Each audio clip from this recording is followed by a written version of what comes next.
Buenas noches, esto es Zona Franca, yo soy Daniel Pacheco. Uno se podría pasar esta campaña, o al menos los 20 días que quedan de ella hasta primera vuelta, saltando de escandalillo en escandalillo. Las supuestas tangas de Vargas Lleras, por ejemplo. El viernes salieron varias fotos de mujeres en bikini con logos de la campaña de Vargas repartiendo volantes en Santa Marta.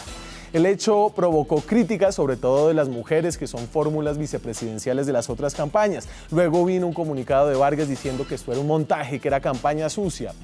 Y cercanos a la campaña de Vargas pusieron luego un pantallazo de un chat sugiriendo que la campaña sucia había sido orquestada por Marta Lucía Ramírez. El tema dio para memes todo el fin de semana. Antes de eso, el cubano capturado en Colombia, que había confesado ser de ISIS, fue entrevistado por Blue Radio y la W, por allá en la cárcel, y ahora dice que en realidad él quería era asesinar a Gustavo Petro y a Timochenko. Este extraño giro llevó a que la Fiscalía ordenara un examen psiquiátrico y a que Petro encontrara una extraña fuente de confirmación para lo que de otra forma solo sería paranoia extrema. Así nos podemos quedar de acá al 27 de mayo, en los 20 días que nos quedan de campaña. Que si Duque estaba incómodo con el abrazo de un hombre afrocolombiano, que si Claudia López fue insensible con las amenazas recibidas a otros candidatos, que si es viable, como propone Petro, poner paneles solares en los techos de los taxis eléctricos. Pero detrás de todo este ruido tiene que haber estrategias. Yo me niego a pensar que la política colombiana funciona en el mismo grado de desorden que casi todo lo demás en este país. Alguien adentro de esas campañas debe estar pensando con una visión de largo plazo. Un largo plazo mayor a la vida útil de un tuit o de un meme. Quedan 3 semanas de campaña, pero solo 2 con encuestas y con eventos en plaza pública. ¿Cuál será la dosificación de la plata? ¿En qué territorios van a rematar las campañas? ¿Cuáles serán los temas claves del discurso? ¿Quiénes serán los blancos de ataque de cada candidato? ¿Hay un orden detrás de todo este caos? Aquí arranca Zona Franca.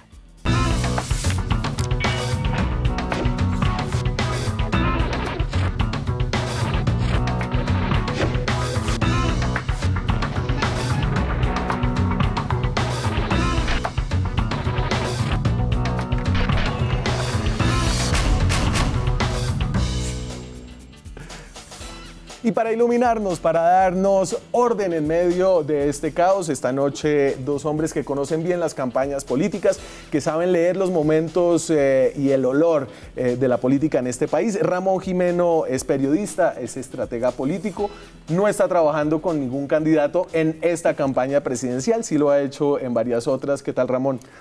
Daniel, muy bien, muy interesante estar aquí discutiendo esta fase final de la primera vuelta, a ver qué estrategias tienen los candidatos. A ver, su olfato, ¿qué le indica? ¿Para dónde va la cosa? Mi olfato me indica que Duque está ya clasificado para la segunda vuelta y que tiene una estrategia muy interesante que puede ser exitosa, y es la de ganar en primera, logrando aumentar sus votos en Bogotá y en la costa en particular, donde son muy fuertes, y quitándole también en la zona cafetera y del centro a Fajardo lo que le queda. Y es una estrategia bien interesante que puede ser triunfadora, porque en segunda vuelta, Uribe lo tiene muy claro y Duque lo sabe muy bien, en segunda vuelta corren alto riesgo de no ganar. Entonces la estrategia de ellos es ganar en primera y pueden lograrlo. Francisco Miranda, periodista, consultor, analista político, columnista de La Silla Vacía. ¿Qué tal, Pacho? ¿Cómo está? Hola, ¿cómo estás? Y su olfato inicial, ¿qué le dice? Coincido con lo que piensa Ramón. Yo veo una segunda vuelta interesante. Todos los sondeos nos muestran que vamos a entrar en una definición colombiana que es complicada. Y todo parecería indicar que vamos a decidir entre el miedo a la venganza y el miedo a la izquierda. Y creo que las estrategias que vamos a discutir hoy de los distintos candidatos, especialmente aquellos que no se encuentran con esas posibilidades tan altas de clasificar, será cómo hacer para evitar ese escenario. Pero hoy, en mi visión, creo que estamos en ese escenario en segunda vuelta, que es rabias versus miedos. Al menos eso es nuevo en la política colombiana. A ver, yo les voy aquí a votar cosas desordenadas de cada candidato. Vamos uno por uno y ustedes irán sacando significados. Arranco con Iván Duque. Iván Duque, él parece llamar a una coalición de centro, ha rechazado la extrema derecha con cosas como esta.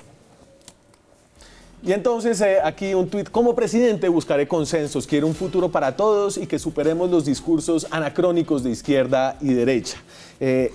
Además de eso, Duque está armando una gran coalición política. Algo que usted, Pacho, dice en una columna, no había hecho antes el uribismo. Aquí está, por ejemplo, con Vivian Morales, que dejó de ser candidata a la presidencia y se fue para el duquismo, una coalición entonces de centro que incluye unos sectores políticos de derecha, digamos. Por otro lado, y al mismo tiempo, Iván Duque tiene a Álvaro Uribe. Álvaro Uribe le encanta pelear y le encanta pelear últimamente con Gustavo Petro. Y este es... Tiene esa culebrita de haber sido el discípulo amado de Chávez. Y él había bregado en estos días como la culebrita aquella de resorte, que uno la brega a meter al tarrito y ella se sale. Él había tratado de guardar su chavismo, pero se le salió. La semana pasada se le salió con un discurso de odio contra las Fuerzas Armadas. Y hace 2 días se le salió nuevamente amenazando con expropiación a las gentes honorables que hacen empresa y generan empleo de calidad en Colombia.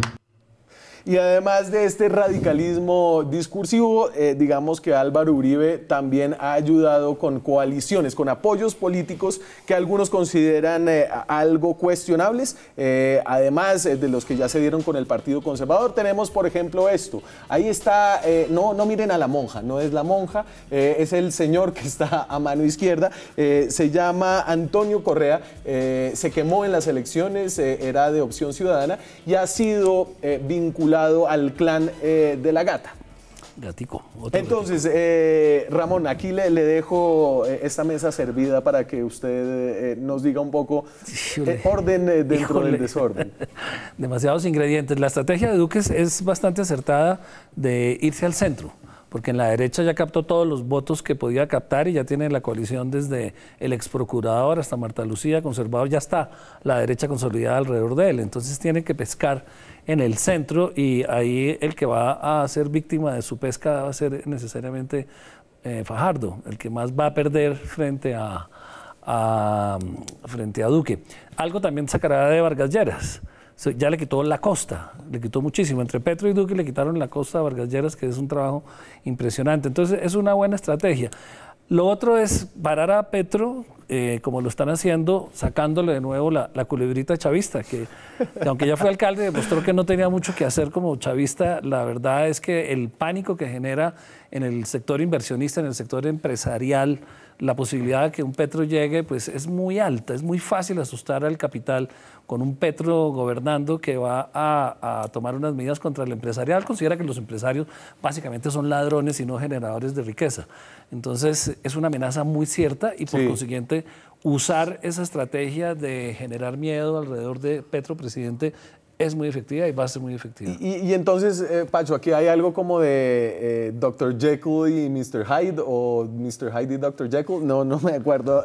Digamos, hay una cierta esquizofrenia en la campaña uribista con un candidato que ha sido muy disciplinado en no aislar sectores, en tener un discurso de centro, un uribismo 2.0, como usted lo llama, al mismo tiempo que siguen teniendo como a Uribe galvanizando a los sectores más de derecha. Es más una combinación de todas las formas de lucha.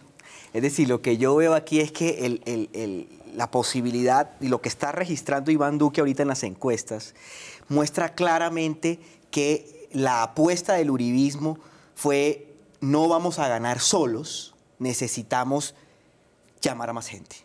Y creo que la elección del 2014 y el éxito del plebiscito del 2016 le enseñaron al movimiento uribista que no podía replicar el libreto del 2014. El libreto del 2014, que es el que Ramón al principio del programa decía, el antiuribismo es complicado porque se va a unir todo en la segunda vuelta y ellos saben que se van a unir. Entonces construyamos antes, sembremos antes las mayores inmunizaciones a ese antiuribismo, manteniendo, digamos, estrategias y mensajes para cada uno de los sectores. El uribismo no es monolítico hoy. La campaña de Duque no es una campaña monolítica. Hay diferentes tipos de votantes y eso lo está mostrando en sus porcentajes. El uribismo consigue el 20% del Senado y está registrando 35, 36, 37, 40 en algunas encuestas. Hay algo más que uribismo. ¿Qué más hay? Hay Marta Lucía Ramírez, está toda la derecha que hablaba Ramón, claro, toda, incluyendo cristianos y católicos y personas cuyo voto es más por el conservatismo social y por la moral que los hay. Sí. Hay decenas o cientos de miles maquinaria que lo hacen. Del Partido Conservador. Maquinaria conservadora que se alía, ciertas alianzas que fueron mencionadas en la foto, que de pronto no son non santas, sí. También las hay. Hay opinión.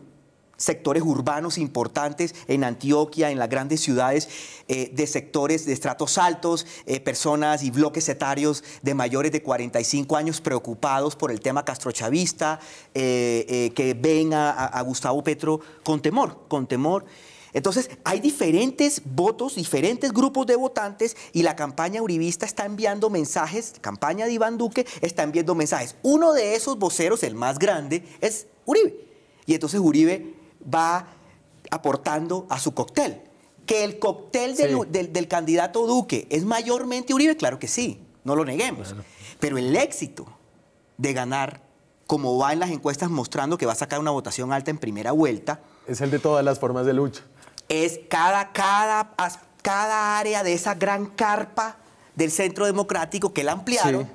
En comparación con el 2014, cuando la carpa era solo ellos y su anti-FARC. Ahora la carpa es amplia. Y entonces hicimos un ejercicio para cada uno de los candidatos y es mirar dónde han estado territorialmente en las últimas 2 semanas. Y esto tal vez nos dice algo de lo, digamos, de la estrategia hasta ahora y quiero que ustedes me digan algo de para dónde va esta estrategia regional, geográfica de los candidatos y estas son las correrías de Iván Duque.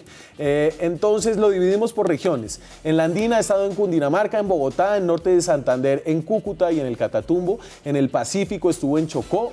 En Quibdó, estuvo en Valle del Cauca, estuvo en Cali y en Buenaventura, en Nariño estuvo en Tumaco, en el Caribe tuvo bastante correría, estuvo en Santa Marta, en Montería, en Valledupar y en Turbo. Seguramente se nos escapan paradas de estas correrías, pero digamos que eso le da a uno una idea de dónde se está concentrando el candidato. De aquí para adelante, ¿usted cómo ve esta recta final del uribismo? Creo que se va a concentrar mucho más en Bogotá, que es donde tienen que quitarle votos a Petro y quitarle votos a los otros candidatos, a Fajardo, que todavía le queda en Bogotá bastante, para lograr tener una votación importante. Un candidato presidencial sólido necesita ganar 3 de las 5 regiones del país cómodamente y en este momento se están rotando entre Petro y Duque 2 y 3 regiones. En las últimas encuestas subió un poco Duque y ya tiene 3, pero en Bogotá está... ¿Tiene la región andina? La región andina, la costa y todo el eje cafetero, esas 3.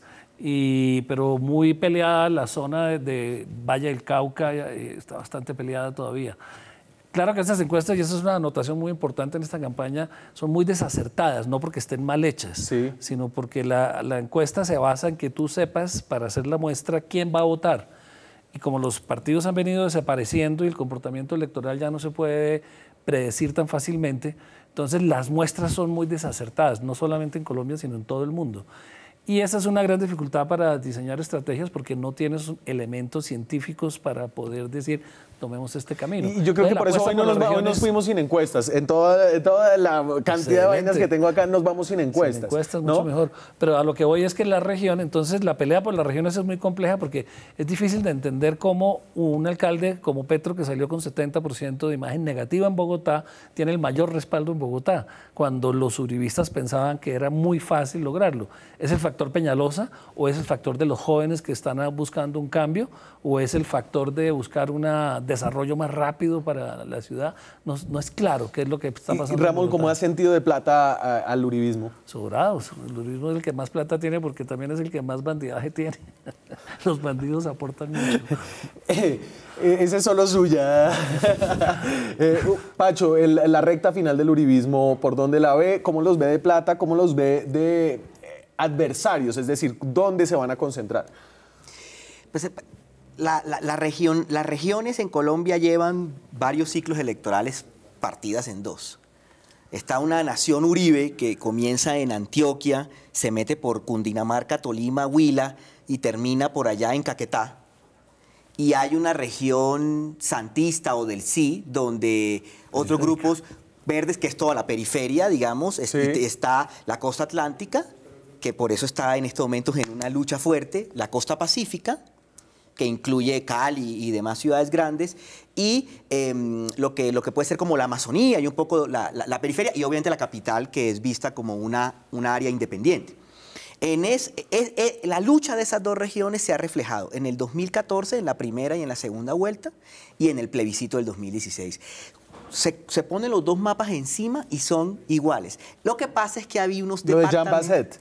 Exactamente. Lo que pasa es que hay departamentos que yo sí he visto un poco de movimiento, que podríamos llamar, utilizando la comparación gringa, columpio o swing states, sí. Departamentos swing.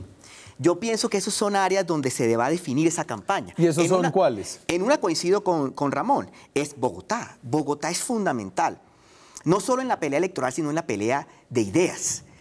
Duque necesita probar que el gobierno de Petro no fue tan bueno como Petro lo dice, y necesita disminuir la adhesión, digamos, a Fajardo de clases medias urbanas, educadas, voto de opinión, que en Bogotá pues tiene fortaleza. Logrando eso, digamos, se va acercando poco a poco al límite de 50, que es el que tenemos a primera vuelta, y sobre todo siembra para la segunda vuelta mucho. Porque no es lo mismo terminar en 36 que terminar en 45. ¿Y usted cree, como Ramón, que es realista pensar en una victoria de primera vuelta para el uribismo? Es decir, ¿eso estaría dentro del menú de estrategias? Hoy lo veo difícil. Hoy yo veo difícil ganar en primera vuelta. Pero sí creo que estamos en una situación de mucha fluidez. Iván Duque es un candidato nuevo, Gustavo Petro está haciendo una campaña sin muchas estructuras políticas tradicionales. Sí. Las estructuras políticas tradicionales no están saliendo en las encuestas y las personas que lo representan están más abajo, en cuarto lugar. Tenemos al fajardismo, es decir, hay un movimiento, hay fluidez. Yo creo que en estos momentos todavía hay muchos colombianos que pueden ser... Tenemos la intervención de los factores no previsibles, claro, con los fake news, que ya pasaron en Colombia. Y la campaña, y ahorita esperamos alguna sorpresa. Con toda seguridad va a haber sorpresas. En la primera elección de Uribe, el bombazo en Barranquilla lo subió 5 puntos y lo hizo ganar en primera vuelta. Bombazo medio oscuro. En la segunda, el bombazo de Santos fue la intervención del hacker en la campaña de Oscar Iván Zuluaga y lo bajó. Entonces, ahorita los organismos de inteligencia nacionales, internacionales y los aliados del lado oscuro de todos los candidatos van a intervenir. Todos están ya casi públicamente amenazados. Ahorita hablamos de eso, de las amenazas. Vamos al segundo. Yo creo que uno de los candidatos más interesantes, la revista Semana le dedica su portada esta semana a Gustavo Petro. Entre el miedo y la esperanza, si no me equivoco, es el lead de la portada de Semana. Gustavo Petro ha hecho una campaña basada sobre todo en la plaza pública y en fotos de esa plaza pública. Estos son algunos de las muestras de pueblo que ha tenido Gustavo Petro, y realmente es la persona que más gente ha sacado a la calle. Algunas acusaciones sin probar de buses. Lo de Mauricio Vargas, realmente yo no he visto ni la primera prueba de que Petro tenga una estructura que le ayude a poner gente en todos estos lugares del país. Además de eso, Petro es su propio comunicador a través de Twitter, creo que es su medio más efectivo, y lo utiliza con algunos golpes bajos dirigidos sobre todo al uribismo. Por ejemplo, cuando el discurso contra la discriminación es una mentira, y aquí sugiere que Iván Duque no le gusta el abrazo que le está dando ese señor. Eso resultó ser falso. El señor en Tumaco, de hecho, publicó un video diciendo que no, que había sido un abrazo fraterno.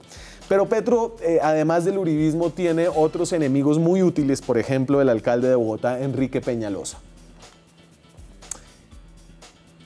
El pesar de Peñalosa por el abuso contra la niña de 3 años de una trabajadora sexual en Los Mártires es hipócrita. Él cerró los servicios de los jardines de 24 horas, los primeros en América Latina que abrimos en Mártires para ellas y para las niñas.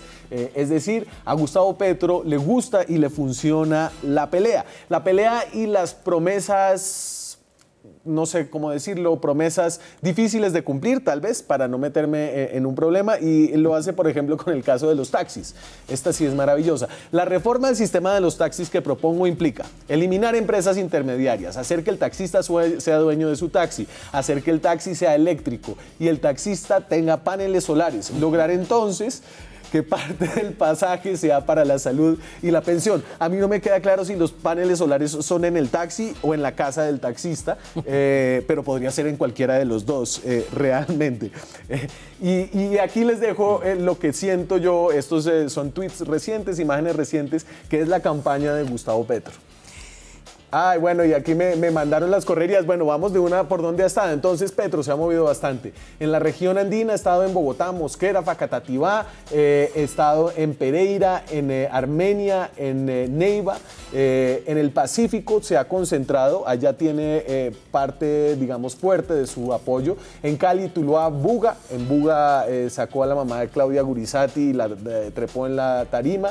Buenaventura, Yumbo, Palmira, Cauca, estuvo en Puerto Tejada, estuvo en Guapi, en Nariño estuvo en Pasto, Ipiales y Tumaco, en el Caribe, en Santa Marta y en San Andrés, y en la Amazonía, en Mocoa, Puerto Asís y en Florencia.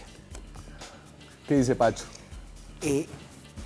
Petro le está jugando a un discurso en el cual no necesita probar las propuestas. Que esa idea de que yo tengo que explicar todas mis propuestas, pues es para cierto grupo de candidatos cuya narrativa y dialéctica es esa. Venga, yo voy a gobernar así, porque ellos quieren resaltar su carácter ejecutivo, ellos quieren resaltar su capacidad gerencial, ellos quieren resaltar otros valores.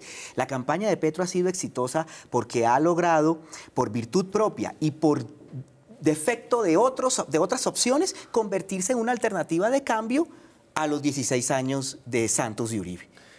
Si bien Iván Duque puede decir él, como senador de oposición que fue, yo prometo un cambio con respecto a los 8 años anteriores, que es Santos, sí, y ahí vemos a Duque con un buen resultado en las encuestas, eso es una posición creíble, ahí lo vimos todos los colombianos haciendo eso al lado del presidente Uribe.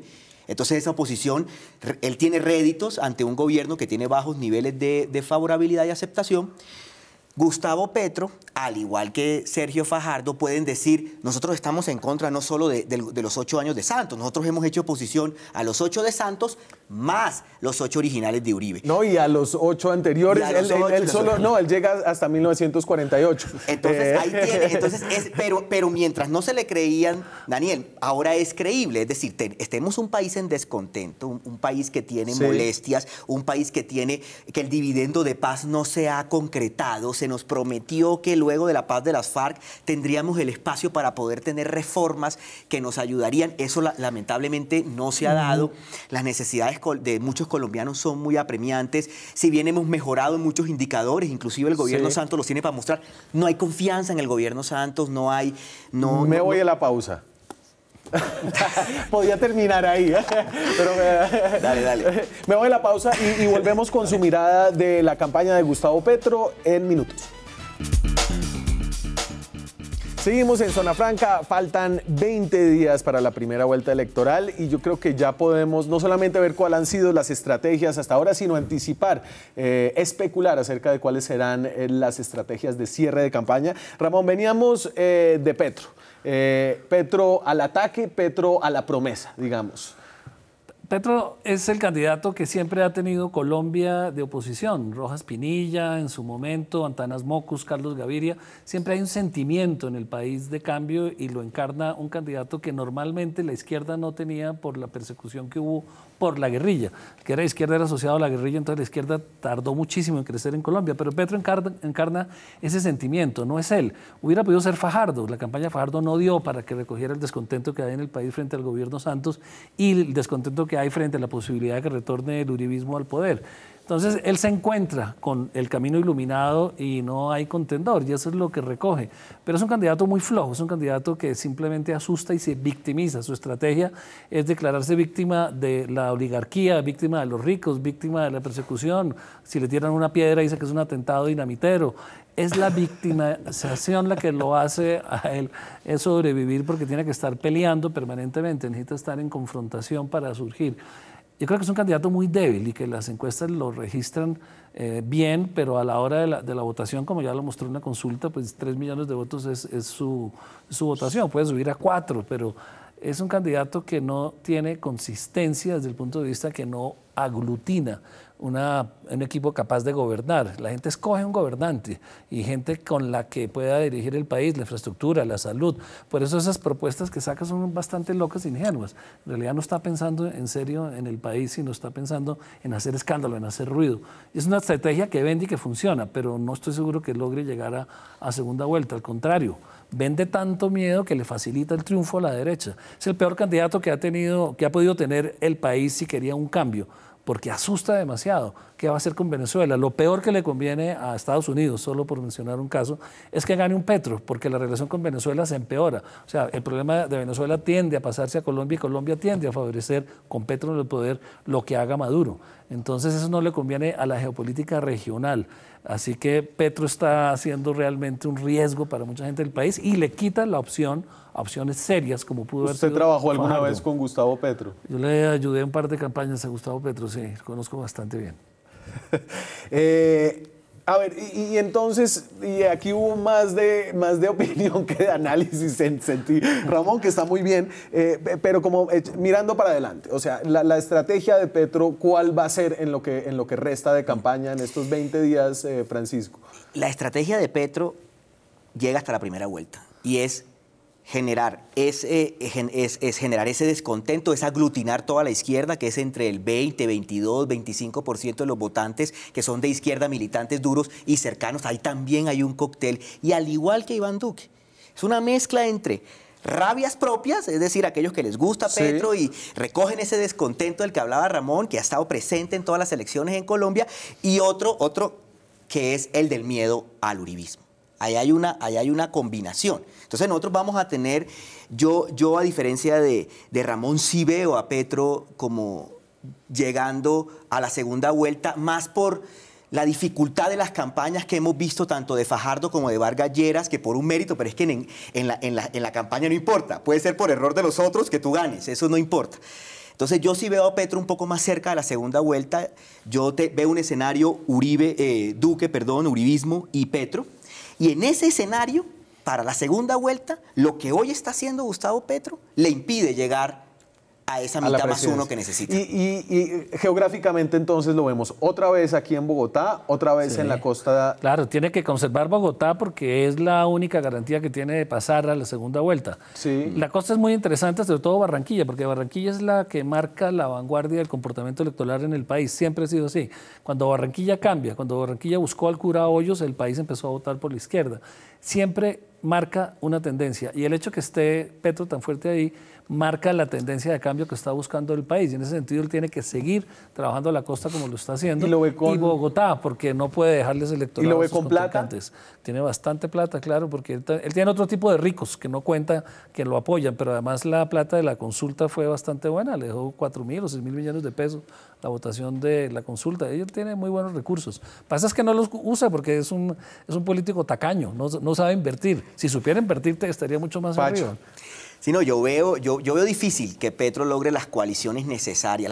La primera vuelta es de pasión, uno vota por el que quiere, por el que le gusta, por el amor, y la segunda vuelta es con la cabeza, es decir, conseguir el pedacito que me lleve a la 50 más 1 con respecto al otro. ¿Y ustedes yo veo. Lo que pasa es que hay muchas cabezas de chorlito por ahí. Pero ustedes entonces a Duque sí lo tenían en segunda, los veo menos seguros en cuanto a que Petro sea, pues, si uno lee las encuestas, sería la persona naturalmente llamada a estar en segunda vuelta, pero los veo menos seguros de eso al menos. Es como el plebiscito, es que, repito, las muestras electorales para las encuestas que están haciendo no pueden ser exactas, porque no hay tradición de la cual partir para decir los que votaron, los que van a votar en estas próximas elecciones son estos. Entonces las encuestas se pueden equivocar muchísimo como pasó en el plebiscito. Son encuestas atípicas en la medida que no hay partidos políticos ni organizaciones.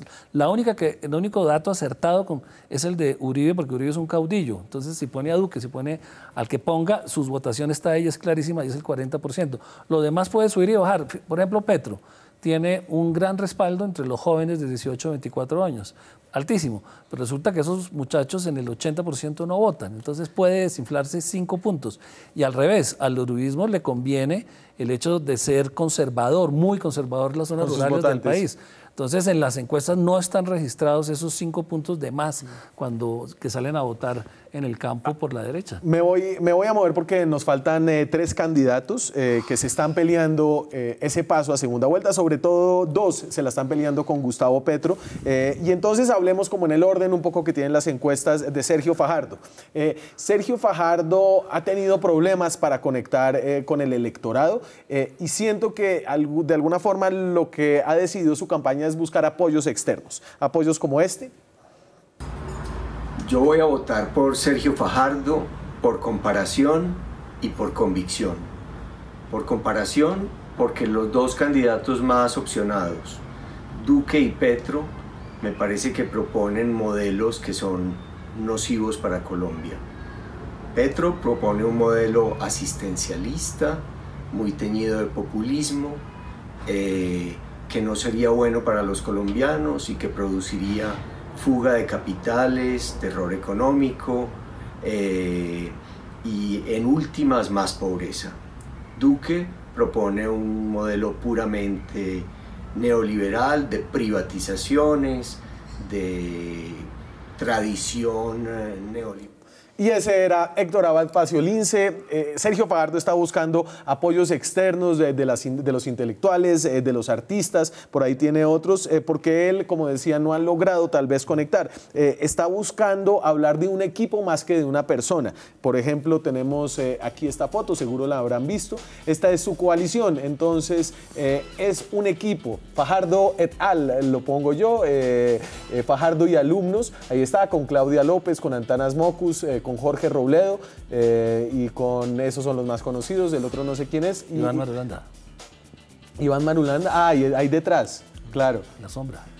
La sombra. Además de eso, cuenta con algunos elementos galvanizadores en su campaña, como lo es Claudia López. Es decir, no todo se puede, sí hay cierto perrenque, ataque. Lamento las amenazas que denuncian los demás candidatos y pido que les garanticen su protección. Qué fortuna en la vida haber sembrado para que la única amenaza que cosechemos sea la de los abrazos y las selfies, dice Claudia López en un tono bastante jocoso para la gravedad que suponen las amenazas de muerte contra otros candidatos. Y tengo por dónde se ha movido Sergio Fajardo también. Entonces, Fajardo está empecinado en no perder lo suyo, que era Antioquia, y vamos a ver cómo le fue con eso. Ha estado en Bogotá, en Medellín, en Bello, en Envigado, en Pereira, en Armenia, estuvo en Cúcuta, en Manizales. En el Caribe también acaba de hacer una gira larga, estuvo en Barranquilla, en Soledad, en Santa Marta, en el Cesar estuvo en Valledupar, en La Guajira, en Riohacha, en Montería, en Córdoba, en Magangué y en Sincelejo, y ha pasado por la región pacífica, estuvo en Cali, Cartago y Palmira. Fajardo, ¿qué dice Pacho? Yo veo en Fajardo una confusión de estrategias. Puedo mencionar algunas que he percibido por los medios. Está la estrategia profesor-presidente. Vamos a votar por un profesor que va a ser un buen presidente. Independientemente de los méritos de la estrategia o no, voy a mencionar simplemente para destacar que hay una confusión de mensajes. El segundo, el que acabas de decir, que contradice. O sea, el profesor presidente es uno y hay un equipo. Mejor alcalde, mejor gobernador, mejor senador, mejor senadora, etc. Ahí hay otro mensaje. Hay un tercer mensaje que se mueve mucho, sobre todo en las cuentas y en el activismo del Polo Democrático. Sí. El Polo Democrático tiene un estilo de campaña. Su líder hoy para esta campaña es Fajardo. Y entonces ellos sistemáticamente utilizan un mensaje claro. Fajardo es el presidente, ni Santos ni Uribe. Esta es una tercería, muy en el estilo Robledo. Es simplemente un traslado, digamos, con los valores de Robledo. Y luego hay, digamos, otros líderes, dirigentes políticos con mucha presencia en redes que manejan, digamos, estrategias ya más independientes y más personales. Mi mensaje, ¿cuál es? La campaña no tiene una línea clara y una estrategia para lograr la segunda vuelta clara. Creo que ellos están sufriendo un desangre por ambos lados. Por el flanco izquierdo, es un flanco de personas. El Polo se quedó solo con el Moir defendiendo a Sergio Fajardo, y Gustavo Petro, al comerse a toda la izquierda, ya le llegó a la puerta a Sergio Fajardo, incluyendo líderes del Polo que abiertamente han manifestado su O sea, los de la izquierda dicen, es la primera vez que un candidato de izquierda puede llegar a segunda vuelta y yo estoy con Fajardo. Yo pienso, digamos, su angustia y su situación y de alguna manera simpatizo con ellos. Con estos líderes de izquierda encerrados en el polo tratando de irse a donde Petro, porque es un momento para la izquierda histórico electoralmente. Al mismo tiempo, desde la derecha o desde el centro, desde su lado derecho, Fajardo entonces tiene Antioquia, su gestión como gobernador, su visión mucho más moderada, su visión mucho más de clases medias y su relación con el grupo económico en Antioquia. Todo eso también se le desequilibró por meter a Robledo. Por acercarse a la izquierda. Eso lo golpeó mucho en Antioquia, por eso vemos las correrías. Entonces, vemos una campaña que tiene, digamos, una estrategia compleja que me parece que le va a impedir tener un camino mucho más claro. Creo que no hay claridad para su segunda vuelta porque sus estrategias están disparando a objetivos distintos. Y me voy a la pausa, vuelvo con la mirada de Ramón Jimeno a la campaña de Sergio Fajardo en minutos. Seguimos en Zona Franca antes de esta recta final mirando lo que han sido las estrategias de esta campaña y lo que serán al cierre. Hablábamos de Sergio Fajardo y yo retomo un poco lo que decía Pacho. Lo voy a decir mucho más cortico. Una mezcolanza de una cantidad de estrategias y ninguna ha servido. Básicamente, eso fue lo que usted dijo y creo que usted va a decir algo peor. No, lo que pasa es que Sergio Fajardo escogió un camino que es el de la antipolítica, el de no jugar con las reglas de juego que exige la política, que es crear una organización, incorporar gente, ser orgánico, ser capaz de recoger organización en todo el país y oír a la gente y volcar propuestas. Él decidió irse solo, como es él, con su trayectoria y la campaña que hizo para la alcaldía de la gobernación, creyendo que eso se repetía igual a nivel nacional, y eso no funciona a nivel nacional. La presidencia tiene unas reglas de juego y la política tiene unas reglas de juego que hay que respetar, hay que conocerlas. Tan hay conservador, que hacer Ramón. No, es como, pues si uno es matemático no puede decir que no, yo no creo en este teorema, sino me invento otro. No, en política también hay unas reglas, y las reglas consisten en sumar y no en restar. Él no suma, él no creó una organización, él no tiene un mensaje, tiene 10 mensajes, él no definió posiciones frente a los temas que le interesan a los colombianos. Todos los temas los eludía. Unos pocos los tenía más o menos claros, como el de la paz, en el sentido de apoyarla, pero no profundizaba mayor cosa. Y eso molesta mucho al electorado, porque el electorado necesita un presidente, o busca un presidente con carácter, que sea capaz de decir, vamos a la guerra contra las FARC, vamos a resolver el problema invadiendo Venezuela, vamos a hacer la nacionalización de las empresas. Carácter. Y Sergio lo que hizo fue esconder su carácter, que lo tiene, pero lo escondió en la campaña. Bueno, pero bueno, no, lo tiene. Sí, bastante. Y entonces lo va a buscar en lo que le queda de... Es muy tarde porque le dejó el camino el camino electoral, se le dejó libre a Petro, porque Petro sí tiene un carácter muy fuerte y lo exhibió desde el primer día. O sea, Fajardo cometió muchos errores. Uno, no hacer consulta. Les dejó 2 meses de ventaja a Duque y a Petro, agitando el electorado, y ellos guardaditos de la calle y Fajardo guardaditos sin hacer campaña. Eso fue un gran error. Y lo otro es, bueno, muchos errores, pero por ejemplo, irse a la costa ahorita no tiene sentido. Dejó la costa libre a Petro. Petro se la tomó toda. Se la repartieron entre Petro y Duque. Él tiene un punto en las encuestas en la costa. ¿Qué va a hacer en la costa? Trabaje donde tiene electorado, que es en Medellín, es en Antioquia, es en la zona cafetera, es en Boyacá, es en la zona. Y entonces yo me quiero mover porque si no se me va a quedar tal vez lo que será un caso de estudio en esta campaña presidencial, y es el caso de Germán Vargas Lleras. Germán Vargas Lleras hace más o menos 6 meses, sí, 6 meses, era él el que era. El presidente. Germán es el man, era el presidente de Colombia, sin embargo no ha podido pasar del 10% en las encuestas, pero tiene otros métodos para sumar, porque Vargas Lleras sí suma. Suma, por ejemplo, a Jorge Leiva, que era la fórmula vicepresidencial de Vivian Morales. Ahí está agradeciéndole al partido Somos, que se metió con más de 500,000 de votos al Senado de la República, luego del reconteo. Y esto para decir que Germán Vargas sigue sumando sectores políticos y que eso ha sido clave. Otra muestra de esto es, por ejemplo, las imágenes que mandó, esto fue de Corferias, creo que hoy o este fin de semana, con el partido de la U, que le organizó una reunión que logró llenar un recinto grande en Corferias. Y yo siento que aquí Vargas, y así lo han dicho algunos de las personas que lo apoyan, está mandándole un mensaje a esas encuestas. Yo no marco en las encuestas, pero sí lleno salones, y además me los llena el partido de la U, que ojalá me vaya a llenar las urnas. Veamos un poquito por dónde ha pasado Vargas, que se ha movido mucho, tiene plata, y tiene estamina, eso sí nadie se lo puede quitar. En Cundinamarca, en Bogotá, Soacha, Mosquera, La Mesa, Zipaquirá, Fusagasugá, Girardot, Tolima, estuvo en Melgar, estuvo en Cúcuta, en Villa del Rosario, en Pamplona, en Los Patios, Ocaña, en Medellín, en Circasia, en Armenia, en Pereira, en la región pacífica estuvo en Popayán, El Bordo, Patía, Santander de Quilichao, en el Caribe también se ha gastado bastante tiempo, Ciénaga de Oro, el pueblo de Petro, Montelíbano, Lorica, en el departamento de Córdoba, en Sucre estuvo en Corozal, en San Marcos, en La Guajira estuvo en Uribia, en Cartagena estuvo en Bolívar, Barranquilla, San Andrés.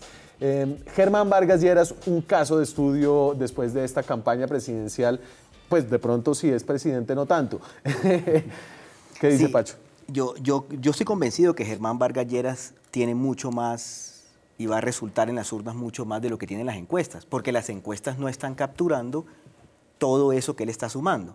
Ahora bien, todo eso que él está sumando alcanza hoy a los niveles de Petro en segunda vuelta o de Duque, no lo creo. Yo creo en estos momentos que Germán Vargas Lleras tiene una pelea muy dura hacia arriba con lo que llamamos la tasa de endoso. Es decir, en estos momentos hay una pelea entre sus maquinarias y lo que los miembros de esa maquinaria se están calculando en su cabeza que si Germán gana o no gana. Entonces, ¿qué pasa? Una cosa es la tasa de endoso al 60 o al 40 o al 30, como se usan algunos de estos modelos de pronósticos que se han venido discutiendo en estos días, y otra es una tasa de endoso al 15. Una cosa es que yo tenga todas esas maquinarias y pueda darte un cheque, y otra cosa es que por cada 100 pesos que tú tienes, Ramón, yo reciba 10 pesos. Y esa es un poco la pregunta, porque la estrategia de Vargas parece ser clara. Voy a pelear con las encuestas y voy a acumular políticos.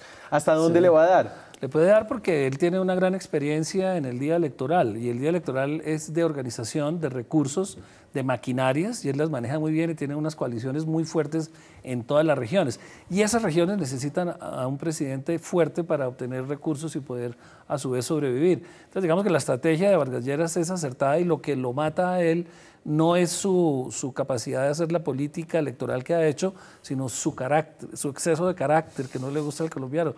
El famoso coscorrón, su actitud un poco grosera frente a sus compartidarios, a su gente, no le gusta al colombiano. Y eso le molesta a la gente, entonces no gana por ahí. Plata tiene mucha, y el día de las elecciones va a mover y va a gastar toda la plata que necesita. Entonces él va a subir, necesariamente va a subir de votos. Tiene sus 2 millones del Cambio Radical, más lo que le aporta la U, que puede ser 1 millón, 1,5 millones. Él puede llegar a 4 millones fácilmente, y como ya hemos dicho, no lo registran las encuestas por distintos factores. Las encuestas hoy en día no son tan relevantes para este tipo de elecciones, no son tan relevantes. Las vamos a usar, las vamos a seguir usando aquí en este programa, porque sí son muy divertidas. Sí, me voy a la pausa, regresamos, nos queda un candidato. ¿Cuál es la estrategia, además de sobrevivir, de Humberto de la Calle? Con él terminamos. Seguimos en Zona Franca. A ver, cerremos lo de Vargas, porque creo que lo de Vargas merece un cierre. Si Vargas no pasa a segunda vuelta, creo que sería como un momento de decisión en la historia política colombiana, digamos, derrota del establecimiento político. No, porque se suma a Petro. Petro sí es un político, entonces va a recoger a Santos, que necesita ganarle a Duque, y va a recoger a Vargas Lleras en ese escenario, y es una coalición muy fuerte que puede ganar en segunda vuelta, programática, y va a tranquilizar. En segunda vuelta Petro se vende y tranquiliza todo: no voy a nacionalizar, voy a pelear con Venezuela. Esa es la primera vez que yo oigo eso. Pues una no será la última. Pero me gusta. No será la última. Me gusta. Petro con Vargas Lleras. Claro. Y entonces Santos. Así se supera la derrota del establecimiento político colombiano. Sí, negocia, tranza. Siempre lo ha hecho el establecimiento. El establecimiento político colombiano no se va a derrotar si pierde Vargas Lleras. El que pierde es Vargas Lleras. Y otra serie de políticos muy cercanos a él. Acabaron con mi decisión. Y personas que están apostando, digamos, a eso. Pierde, pero las maquinarias encontrarán su manera de reencaucharse, y cuando lleguen al Congreso, muchos de ellos son senadores electos, entonces negociarán con el futuro presidente, y si es Duque y si es Petro, pues generarán la discusión con Petro necesaria, o para presionarlo o para conseguir de alguna manera la coalición que Petro necesite para gobernar. A ver, ¿qué tan acertadas han sido sus análisis de las estrategias políticas en esta campaña? Salimos a la calle a preguntarle a la gente qué le había quedado de cada uno, y esto es lo que dijeron.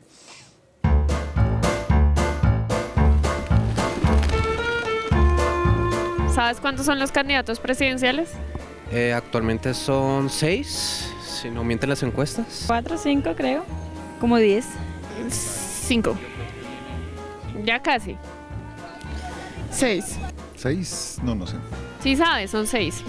¿Y qué recuerda de cada candidato? Por ejemplo, ¿qué recuerda de Gustavo Petro? Tal vez que tiene un discurso populista. Bogotá Humana. Gustavo Petro. Petro. Soberbio. Comunismo, pero me gusta. Izquierda. Regular. Buen candidato. Muy cercano a la comunidad. Germán Vargas Lleras. Maquinarias. Muy aceitoso. Uy, futuro. Más de lo mismo. Corrupto. Iván Duque. No, Uribe. Su mente la maneja Uribe, ¿no?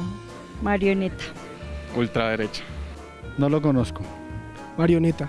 Jorge Antonio Trujillo, vea, aquí se lo muestro. No, ni idea. Él es el candidato de la iglesia. De los cristianos, sí señor. Cristianos. Ni idea. Desconocido. Obviamente Humberto de la Calle. El proceso de paz. Honestidad. Paz. Sergio Fajardo. Profesor. Transparente. Bueno. Progresismo. Educación. Profesor. Yo no le paro bola a los candidatos. Se necesita un hombre que se ponga los pantalones donde debe ponérselos y amarrárselos bien con la cintura. ¿Entre estos no hay ninguno? Yo creo que el mejor que conoce el país es este. Germán Vargas Lleras, señaló usted. Pero se necesita que él se amarre bien los pantalones y diga hay que hacer esto en el país de Colombia. ¿Y usted le va a regalar un buen cinturón? Pues si me toca, lo regalo.